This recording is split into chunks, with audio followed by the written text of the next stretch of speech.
It was New Year's Day, 2013, when my mom died after a long battle with ALS.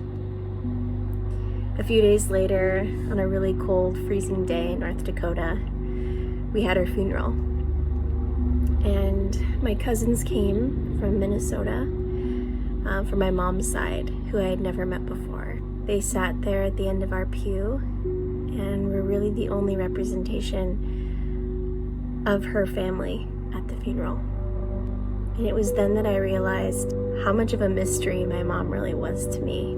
She grew up in Laos, in the south. She fled her home. She left her mom, her brother, her sister, and family, and fled with her cousins through the night, through the jungle, slept in caves, and crossed the Mekong River into Thailand, and lived at a refugee camp for a couple of years before she was sponsored to come to North Dakota. And this was the only version of her story that I heard growing up. I always wanted to know more, but these were the only details that she shared. In the years following her death, I became increasingly more determined to reconnect with my Lao heritage in order to learn more about what happened and why she fled. That's what led me to Legacies of War.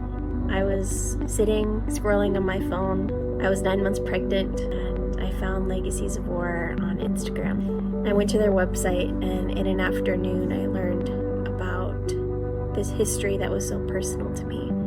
I read almost every word on the website and learned about this new term, cluster munitions, and unexploded ordnance, and secret war, and it all became a little bit more clear of why she fled Laos, and also why she didn't talk about it, because it was so traumatic. I realized that 5 decades after the war ended, my family in Laos is still living amongst these deadly ordnance. When they farm their rice paddies and send their kids to school, I immediately felt an urgency to help and get involved, and that's what led me to joining Legacies of War's team. Through my work with Legacies of War, I have the incredible opportunity to work with other Lao American women like me who are healing the wounds of war by preserving our history and advocating for a bomb-free Laos, Cambodia, and Vietnam. My son, now 2.5 years old, is growing up with familiar smells